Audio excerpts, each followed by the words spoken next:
وهو الذي كف أيديهم عنكم وأيديكم عنهم ببطن مكة من بعد أن أظفركم عليهم وكان الله بما تعملون بصيرا هم الذين كفروا وصدوكم عن المسجد الحرام والهدي معكوفا أن يبلغ محله ولولا رجال مؤمنون ونساء مؤمنات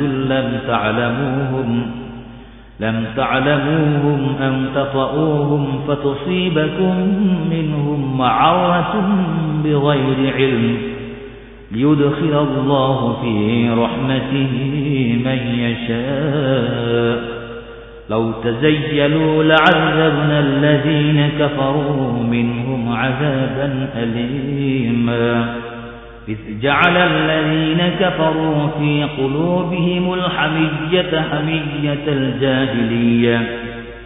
حمية الجاهلية فأنزل الله سكينته على رسوله وعلى المؤمنين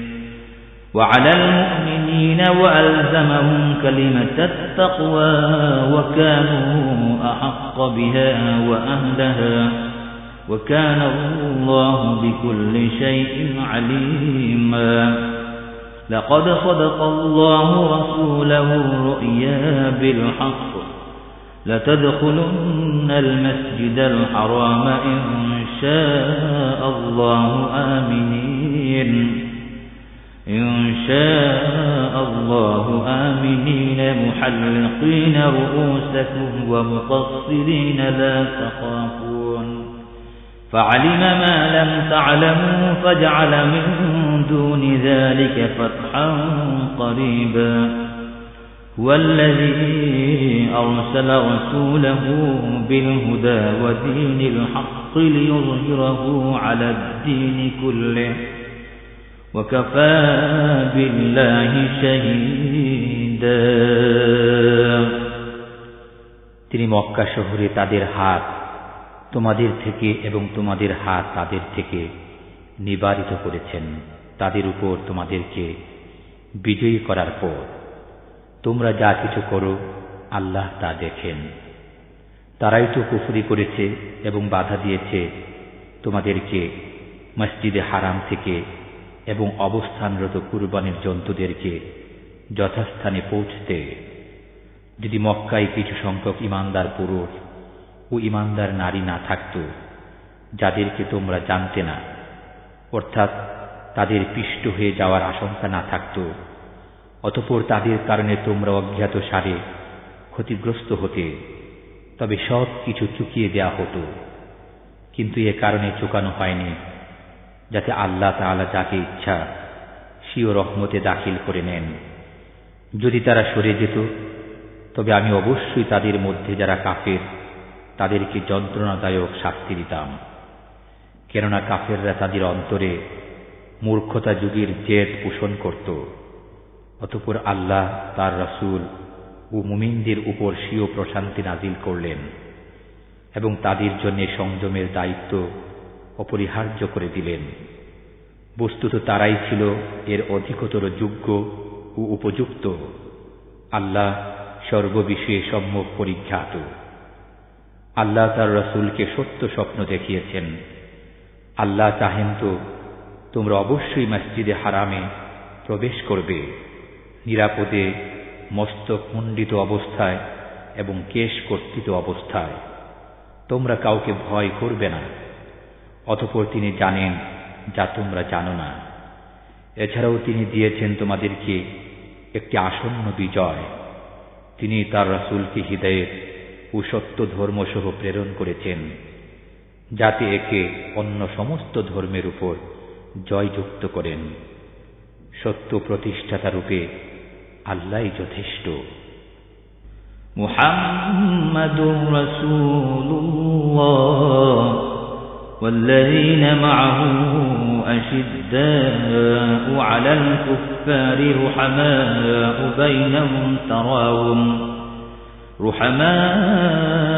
بينهم تراهم ركعا سجدا يبتغون فضلا من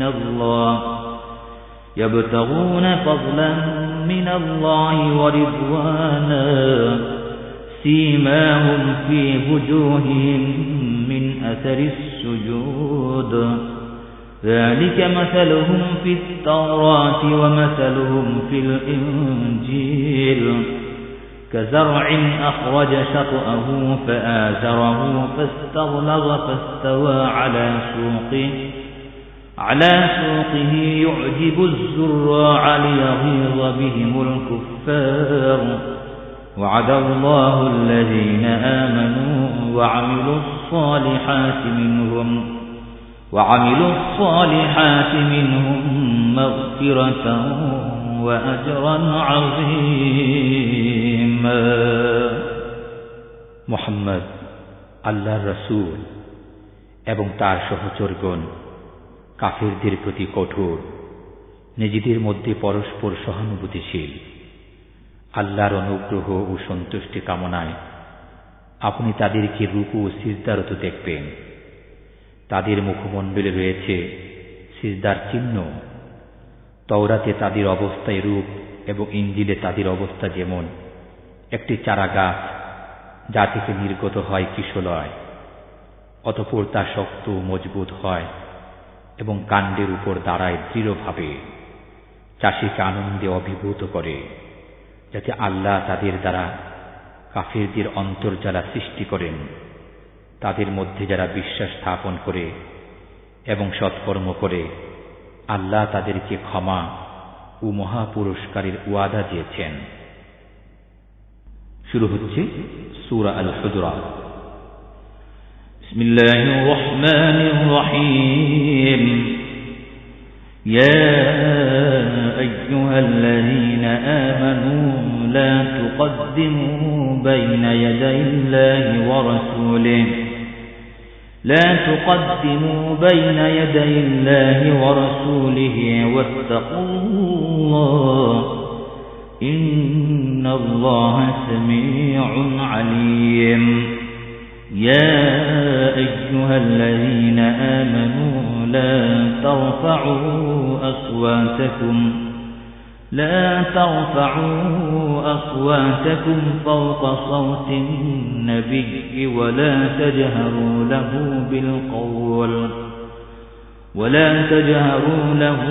بالقول كجهر بعضكم لبعض أن تحبط أعمالكم وأنتم لا تشعرون إن الذين يغضون أصواتهم عند رسول الله أولئك الذين امتحن الله قلوبهم للتقوى لهم مغفرة وأجر عظيم إن الذين ينادونك من وراء الحجرات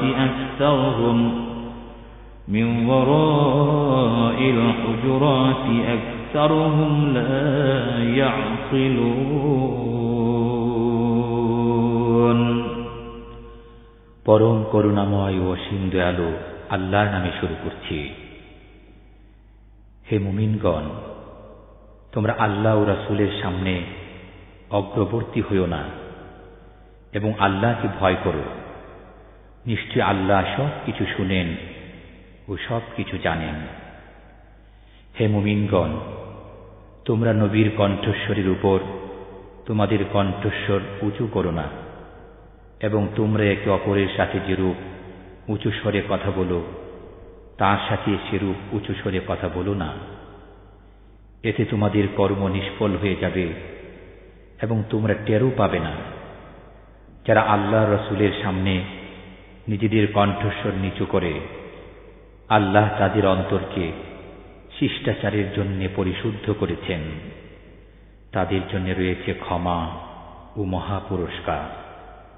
যারা ঘোরের আড়াল থেকে আপনাকে উঁচু স্বরে ডাকে, তাদের অধিকাংশই অজ্ঞ। ولو أنهم صبروا حتى تخرج إليهم لكان خيرا لهم والله غفور رحيم يا أيها الذين آمنوا إن جاءكم فاسق بنبأ فتبينوا أن تصيبوا قوما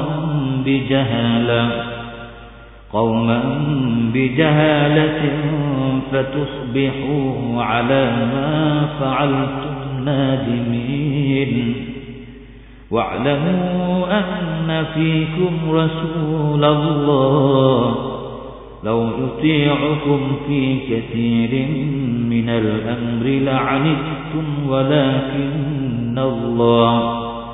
ولكن الله حبب إليكم الإيمان وزينه في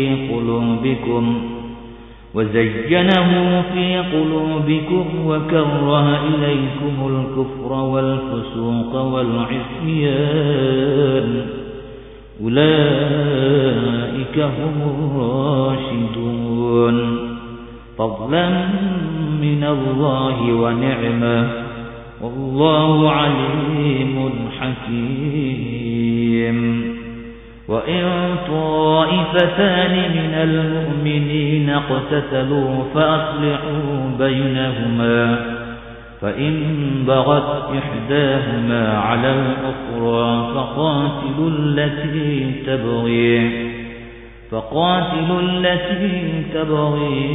حتى تفيء إلى أمر الله فإن فاءت فأصلحوا بينهما بالعدل وأقسطوا إن الله يحب المقسطين إنما المؤمنون إخوة فأصلحوا بين أخويكم واتقوا الله لعلكم ترحمون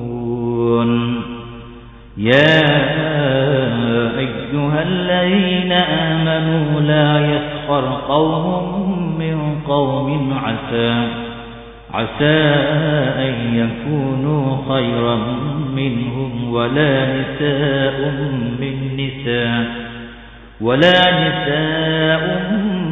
نساء عسى أن يكن خيرا منهن ولا تلمزوا أنفسكم ولا تنابزوا بالألقاب بئس الاسم الفسوق بعد الإيمان ومن لم يتب فأولئك هم الظالمون যদি তারা আপনার বের হয়ে তাদের কাছে আসা পর্যন্ত সবর করত তবে তাই তাদের জন্য মঙ্গলজনক হতো।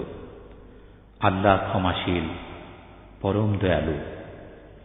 হে মুমিনগণ, যদি কোনো পাপাচারী ব্যক্তি তোমাদের কাছে কোনো সংবাদ আনয়ন করে তবে তোমরা তা পরীক্ষা করে দেখবে, যাতে অজ্ঞতাবশত তোমরা কোনো সম্প্রদায়ের ক্ষতি সাধনে প্রবৃত্ত না হও এবং পরে নিজেদের কৃতকর্মের জন্য অনুতপ্ত না হও। তোমরা জেনে রাখো, তোমাদের মধ্যে আল্লাহর রাসূল রয়েছেন। তিনি যদি অনেক বিষয়ে তোমাদের আবদার মেনে নেন তবে তোমরাই কষ্ট পাবে, কিন্তু আল্লাহ তোমাদের অন্তরে ঈমানের মহব্বত সৃষ্টি করে দিয়েছেন এবং তার হৃদয় গ্রাহী করে দিয়েছেন। পক্ষান্তরে কুফর, পাপাচার ও নাফরমানির প্রতি ঘৃণা সৃষ্টি করে দিয়েছেন। তারাই সৎপথ অবলম্বনকারী। এটা আল্লাহর কৃপা ও নিয়ামত। আল্লাহ সর্বজ্ঞ, প্রজ্ঞাময়। যদি মুমিনদের দুই দল যুদ্ধে লিপ্ত হয়ে পড়ে তবে তোমরা তাদের মধ্যে মীমাংসা করে দিবে। অতঃপর যদি তাদের একদল অপর দলের উপর চড়াও হয় তবে তোমরা আক্রমণকারী দলের বিরুদ্ধে যুদ্ধ করবে, যে পর্যন্ত না তারা আল্লাহর নির্দেশের দিকে ফিরে আসে। যদি ফিরে আসে তবে তোমরা তাদের মধ্যে নিয়ানুক পন্থায় মীমাংসা করে দিবে। এবং ইনসাফ করবে। নিশ্চয় আল্লাহ ইনসাফকারীদেরকে পছন্দ করেন। মুমিনরা তো পরস্পর ভাই ভাই, অতএব তোমরা তোমাদের দুই ভাইয়ের মধ্যে মীমাংসা করবে এবং আল্লাহকে ভয় করবে, যাতে তোমরা অনুগ্রহ প্রাপ্ত হও। হে মুমিনগণ, কেউ যেন অপর কাউকে উপহাস না করে, কেননা সে উপহাসকারী অপেক্ষা উত্তম হতে পারে, এবং কোন নারী অপর নারীকেও যেন উপহাস না করে, কেননা সে উপহাসকারিণী অপেক্ষা শ্রেষ্ঠ হতে পারে। তোমরা একে অপরের প্রতি দোষারোপ করো না এবং একে অপরকে মন্দ নামে ডেকো না। কেউ বিশ্বাস স্থাপন করলে তাকে মন্দ নামে ডাকা গুনাহ। যারা এহেন কাজ থেকে তওবা না করে তারাই জালেম। يا أيها الذين آمنوا اجتنبوا كثيرا من الظن إن بعض الظن إثم ولا تجسسوا ولا يغتب بعضكم بعضا أيحب أحدكم أن يأكل لحم أخيه ميتا فكرهتموه واتقوا الله إن الله تواب رحيم يا أيها الناس إنا خلقناكم من ذكر وأنثى وجعلناكم شعوبا وقبائل لتعارفوا إن أكرمكم عند الله أتقاكم إن الله عليم خبير قالت الأعراب آمنا قل لم تؤمنوا ولكن قولوا أسلمنا ولما يدخل الإيمان في قلوبكم وإن تطيعوا الله ورسوله لا يلتكم من أعمالكم شيئا إن الله غفور رحيم إنما المؤمنون الذين آمنوا بالله ورسوله ثم لم يرتابوا وجاهدوا بأموالهم وأنفسهم في سبيل الله أولئك هم الصادقون قل أتعلمون الله بدينكم الله يعلم ما في السماوات وما في الأرض الله بكل شيء عليم يمنون عليك أن أسلموا قل لا تمنوا علي إسلامكم بل الله يمن عليكم أن هداكم للإيمان إن كنتم صادقين إن الله يعلم غيب السماوات والأرض والله بصير بما تعملون হে মুমিনগণ, তোমরা অনেক ধারণা থেকে বেঁচে থাকো। নিশ্চয়ই কতক ধারণা গুনাহ, এবং গোপনীয় বিষয় সন্ধান করো না। তোমাদের কেউ যেন কারো পশ্চাতে নিন্দা না করে। তোমাদের কেউ কি তার মৃত ভ্রাতার মাংস ভক্ষণ করা পছন্দ করবে? বস্তুত তোমরা তো একে ঘৃণাই করো। আল্লাহকে ভয় করো, নিশ্চয় আল্লাহ তওবা কবুলকারী, পরম দয়ালু। হে মানব, আমি তোমাদেরকে এক পুরুষ ও এক নারী থেকে সৃষ্টি করেছি এবং তোমাদেরকে বিভিন্ন জাতি ও গোত্রে বিভক্ত করেছি, যাতে তোমরা পরস্পরে পরিচিত হও। নিশ্চয় আল্লাহর কাছে সেই সর্বাধিক সম্ভ্রান্ত, যে সর্বাধিক পরহেজগার। নিশ্চয় আল্লাহ সর্বজ্ঞ, সব কিছুর খবর রাখেন। মরুবাসীরা বলে, আমরা বিশ্বাস স্থাপন করেছি, বলুন, তোমরা বিশ্বাস স্থাপন করোনি, বরং বলো, আমরা বশ্যতা স্বীকার করেছি। এখনো তোমাদের অন্তরে বিশ্বাস জন্মেনি। যদি তোমরা আল্লাহ ও তার রাসূলের আনুগত্য করো, তবে তোমাদের কর্ম বিন্দু মাত্রও নিষ্ফল করা হবে না। নিশ্চয় আল্লাহ ক্ষমাশীল, পরম দয়ালু। তারাই মুমিন যারা আল্লাহ ও তার রাসূলের প্রতি ঈমান আনার পর সন্দেহ পোষণ করে না এবং আল্লাহর পথে জান মাল দ্বারা জিহাদ করে। তারাই সত্যনিষ্ঠ। বলুন, তোমরা কি তোমাদের ধর্মপরায়ণতা সম্পর্কে আল্লাহকে অবহিত করছো? অথচ আল্লাহ জানেন যা কিছু আছে ভূমণ্ডলে এবং যা কিছু আছে নভমণ্ডলে। আল্লাহ সর্ববিষয়ে সম্যক অবগত। তারা মুসলমান হয়ে আপনাকে ধন্য করেছে মনে করে। বলুন, তোমরা মুসলমান হয়ে আমাকে ধন্য করেছ মনে করো না, বরং আল্লাহ ঈমানের প্রতি পরিচালিত করে তোমাদেরকে ধন্য করেছেন, যদি তোমরা সত্যনিষ্ঠ হয়ে থাকো। আল্লাহ নভমণ্ডল ও ভূমণ্ডলের অদৃশ্য বিষয়ে জানেন। তোমরা যা করো আল্লাহ তা দেখেন। শুরু হচ্ছে সূরা কাফ। বিসমিল্লাহির রহমানির রহিম। قاف والقرآن المجيد بل عجبوا أن جاءهم منذر منهم فقال الكافرون هذا شيء عجيب أإذا متنا وكنا ترابا ذلك رجع بعيد قد علمنا ما تنقص الأرض منهم وعندنا كتاب حفيظ بل كذبوا بالحق لما جاءهم فهم في أمر مريج أفلم ينظروا إلى السماء فوقهم كيف بنيناها وزيناها وما لها من فروج والأرض مددناها وألقينا فيها رواسي وأنبتنا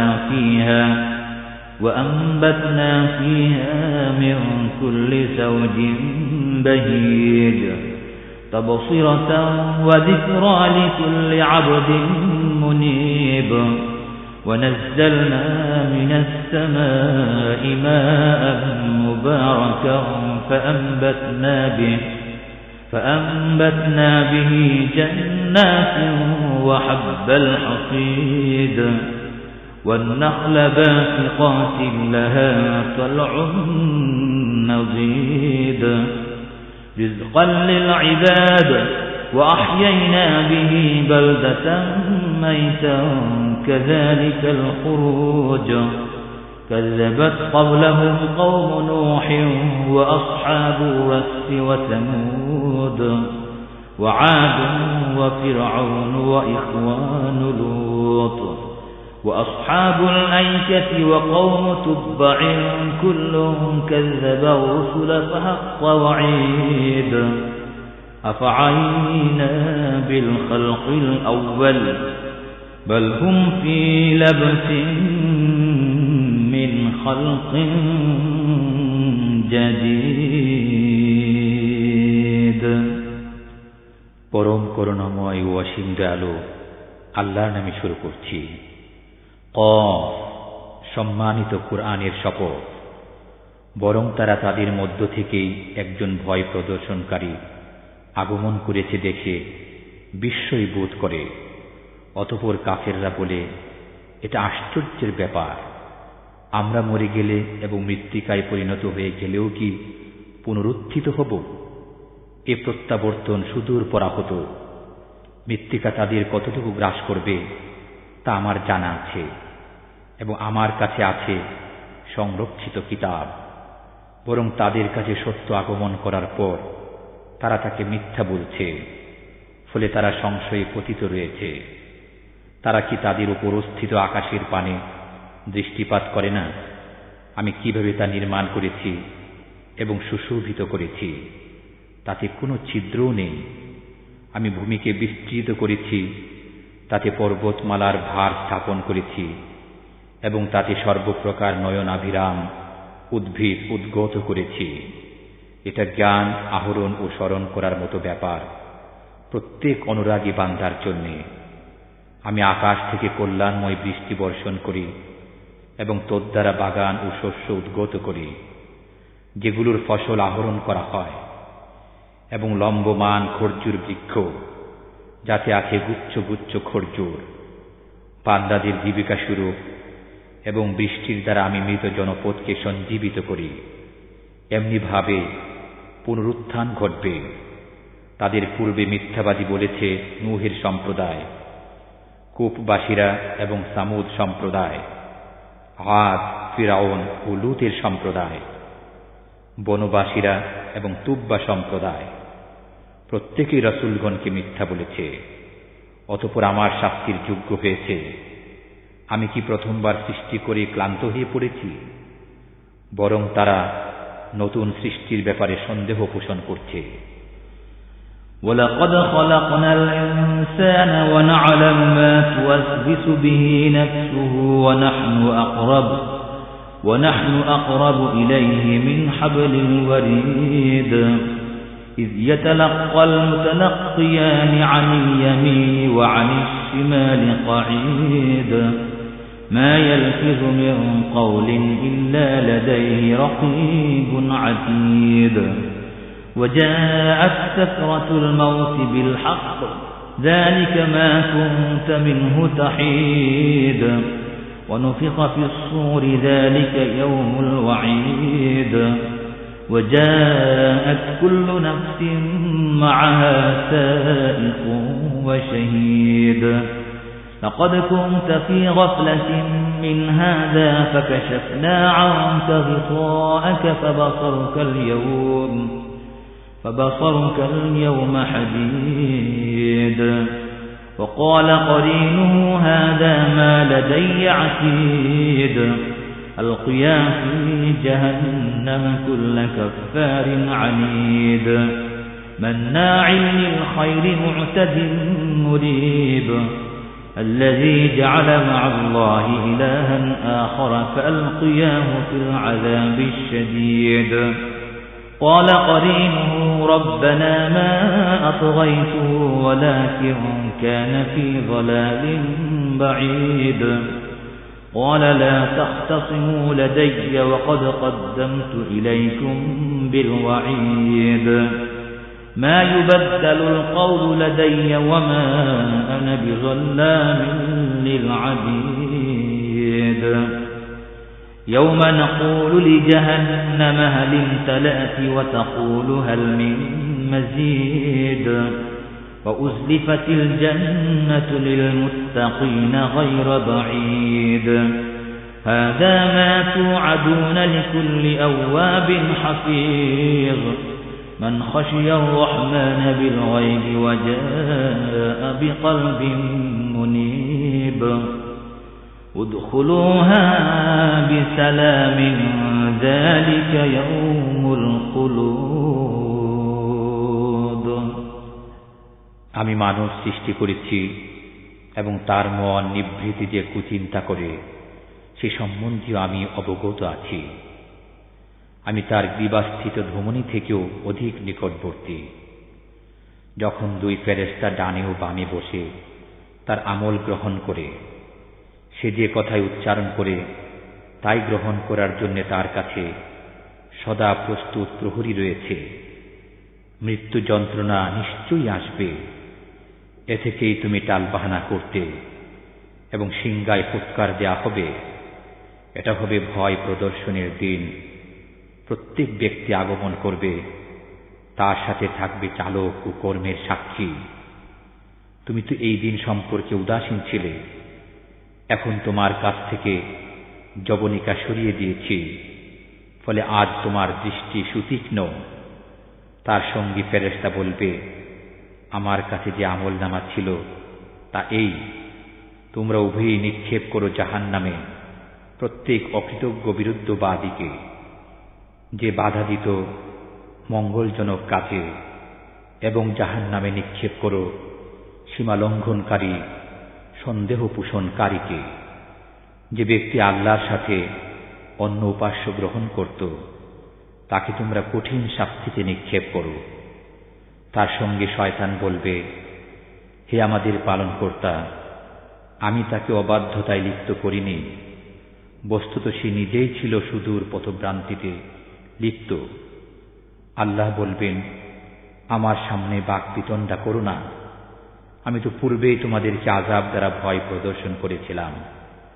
আমার কাছে কথা রদবদল হয় না, এবং আমি বান্দাদের প্রতি জুলুমকারী নই। যেদিন আমি জাহান্নামকে জিজ্ঞাসা করব, তুমি কি পূর্ণ হয়ে গেছ? সে বলবে, আরো আছে কি? জান্নাতকে উপস্থিত করা হবে খোদা ভীরুদের অদূরে। তোমাদের প্রত্যেক অনুরাগী ও স্মরণকারীকে এরই প্রতিশ্রুতি দেয়া হয়েছিল, যে না দেখে দয়াময় আল্লাহ তাআলাকে ভয় করত এবং বিনীত অন্তরে উপস্থিত হতো। তোমরা এতে শান্তিতে প্রবেশ করো, এটাই অনন্তকাল বসবাসীর জন্য প্রবেশ করার দিন। لهم ما يشاءون فيها ولدينا مزيد وكم أهلكنا قبلهم من قرن هم أشد منهم بطشا فنقبوا في البلاد هل من محيص إن في ذلك لذكرى لمن كان له قلب أو ألقى السمع وهو شهيد ولقد خلقنا السماوات والأرض وما بينهما في 6 أيام وما مسنا من لغوب فاصبر على ما يقولون وسبح بحمد ربك قبل طلوع الشمس وقبل الغروب ومن الليل فسبحه وأدبار السجود واستمع يوم ينادي المناد من مكان قريب يوم يسمعون الصيحة بالحق ذلك يوم الخروج إنا نحن نحيي ونميت وإلينا المصير يوم تشقق الأرض عنهم سراعا ذلك حشر علينا يسير نحن أعلم بما يقولون وما أنت عليهم بجبار فذكر بالقرآن من يخاف وعيد তারা তথায় যা চাইবে তাই পাবে, এবং আমার কাছে রয়েছে আরো অধিক। আমি তাদের পূর্বে বহু সম্প্রদায়কে ধ্বংস করেছি, তারা এদের অপেক্ষা অধিক শক্তিশালী ছিল এবং দেশে বিদেশে বিচরণ করে ফিরত। তাদের কোনো পলায়ন স্থান ছিল না। এতে উপদেশ রয়েছে তার জন্যে যার অনুধাবন করার মতো অন্তর রয়েছে, অথবা সে নিবিষ্ট মনে শ্রবণ করে। আমি নভমণ্ডল, ভূমণ্ডল ও এতদুভয়ের মধ্যবর্তী সব কিছু 6 দিনে সৃষ্টি করেছি, এবং আমাকে কোনরূপ ক্লান্তি স্পর্শ করেনি। অতএব তারা যা কিছু বলে তজ্জন্য আপনি সবর করুন, এবং সূর্যোদয় ও সূর্যাস্তের পূর্বে আপনার পালনকর্তার সপ্রশংস পবিত্রতা ঘোষণা করুন। রাত্রির কিছু অংশে তার পবিত্রতা ঘোষণা করুন, এবং নামাজের পশ্চাতেও। শুনো, যে দিন এক আহ্বানকারী নিকটবর্তী স্থান থেকে আহ্বান করবে, যেদিন মানুষ নিশ্চয়ই সেই ভয়াবহ আওয়াজ শুনতে পাবে, সেদিনই পুনরুত্থান দিবস। আমি জীবন দান করি, মৃত্যু ঘটাই, এবং আমারই দিকে সকলের প্রত্যাবর্তন। যেদিন ভূমণ্ডল বিদীর্ণ হয়ে মানুষ ছোটাছুটি করে বের হয়ে আসবে, এটা এমন এক সমবেত করা যা আমার জন্য অতি সহজ। তারা যা বলে তা আমি সম্যক অবগত আছি। আপনি তাদের উপর জবরদস্তিকারী নন। অতএব যে আমার শাস্তিকে ভয় করে তাকে কুরআনের মাধ্যমে উপদেশ দান করুন। শুরু হচ্ছে সূরা আয-যারিয়াত। বিসমিল্লাহির রহমানির রহিম।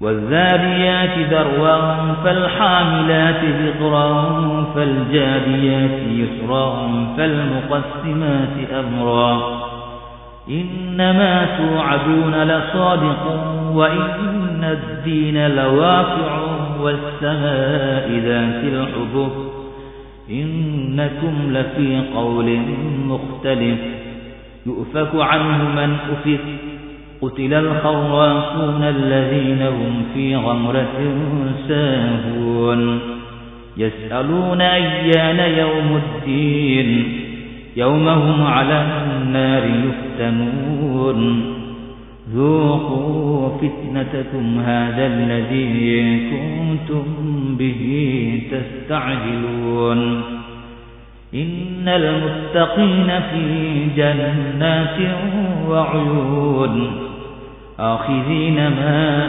آتاهم ربهم إنهم كانوا قبل ذلك محسنين كانوا قليلا من الليل ما يهجعون وبالأسحار هم يستغفرون وفي أموالهم حق للسائل والمحروم وفي الأرض آيات للموقنين وفي أنفسكم أفلا تبصرون وفي السماء رزقكم وما توعدون فورب السماء والأرض إنه لحق مثل ما أنكم تنطقون هل أتاك حديث ضيف إبراهيم المكرمين إذ دخلوا عليه فقالوا سلاما قال سلام قوم منكرون فراغ إلى أهله فجاء بعجل سمين فقربه إليهم قال ألا تأكلون فأوجس منهم خيفة قالوا لا تخف وبشروه بغلام عليم فأقبلت امرأته في صرة فصكت وجهها وقالت عجوز عقيم قالوا كذلك قال ربك إنه هو الحكيم العليم صدق الله العظيم وصدق رسوله النبي الكريم পরম করুণাময় ও অসীম দয়ালু আল্লাহর নামে শুরু করছি। কসম প্রচণ্ড ঘূর্ণিবায়ু, অতঃপর বোঝা বহনকারী মেঘে, অতঃপর মৃদু চলমান জলযানে, অতঃপর কর্ম বন্টনকারী ফেরেশতাগণে। তোমাদের প্রদত্ত ওয়াদা অবশ্যই সত্য, আর নিশ্চয়ই প্রতিফল অবশ্যম্ভাবী। কক্ষপথ বিশিষ্ট মহাশূন্যের শপথ, তোমরা তো বিরোধপূর্ণ কথা বলছ। যে ভ্রষ্ট সেই এ থেকে মুখ ফিরায়। অনুমানকারীরা ধ্বংস হোক, যারা উদাসীন ভ্রান্ত। তারা জিজ্ঞাসা করে কিয়ামত কবে হবে? যেদিন তারা অগ্নিতে পতিত হবে। তোমরা তোমাদের শাস্তি আস্বাদন করো। তোমরা একেই ত্বরান্বিত করতে চেয়েছিলে। ক্ষুধা ভীরুরা জান্নাতে ও প্রস্রবণে থাকবে, এমতাবস্থায় যে তারা গ্রহণ করবে যা তাদের পালনকর্তা তাদেরকে দেবেন। নিশ্চয়ই ইতিপূর্বে তারা ছিল সৎকর্মপরায়ণ। তারা রাত্রির সামান্য অংশেই নিদ্রা যেত। রাতের শেষ প্রহরে তারা ক্ষমা প্রার্থনা করত এবং তাদের ধন সম্পদে প্রার্থী ও বঞ্চিতদের হক ছিল। বিশ্বাসকারীদের জন্য পৃথিবীতে নিদর্শনাবলী রয়েছে এবং তোমাদের নিজেদের মধ্যেও তোমরা কি অনুধাবন করবে না? আকাশে রয়েছে তোমাদের রিজিক ও প্রতিশ্রুত সব কিছু। নভমণ্ডল ও ভূমণ্ডলের পালনকর্তার কসম, তোমাদের কথাবার্তার মতোই এটা সত্য। আপনার কাছে ইব্রাহিমের সম্মানিত মেহমানদের বৃত্তান্ত এসেছে কি? যখন তারা তার ঘরে প্রবেশ করল, তখন তারা তাকে সালাম পেশ করল। সেও উত্তরে বলল সালাম, কিন্তু তার কাছে এদের অপরিচিত লোক বলে মনে হল। অতঃপর চুপে চুপে নিজ ঘরের লোকদের কাছে চলে গেল। কিছুক্ষণ পর সে একটি রান্না করা মোটা তাজা বাছুর সহ ফিরে এলো। অতঃপর সে তা তাদের সামনে পেশ করল এবং বলল, কি ব্যাপার, তোমরা খাচ্ছ না যে? তাদের খেতে না দেখে সে মনে মনে তাদের ব্যাপারে কিছুটা ভয় পেল। তার ভয় দেখে তারা বলল, তুমি ভয় করো না। তার সাথে তারা তাকে গুণধর একটি পুত্র সন্তানের সুসংবাদ দিল। এটা শুনে তার স্ত্রী চিৎকার করতে করতে সামনে এলো এবং খুশিতে নিজের গাল চাপড়িয়ে বলল, কিভাবে তা সম্ভব? আমি তো বৃদ্ধা এবং বন্ধ্যা। তারা বলল, হ্যাঁ, এভাবে তোমার মালিক বলেছেন, তিনি প্রবল প্রজ্ঞাময়, তিনি সব কিছু জানেন, এটা তার জন্যে অসম্ভব নয়। মহান আল্লাহ সত্য বলেছেন এবং সত্য বলেছেন তার সম্মানিত রাসূল বলেছেন এবং সত্য বলেছেন তার সম্মানিত রাসূল বলেছেন এবং সত্য বলেছেন তার সম্মানিত রাসূল।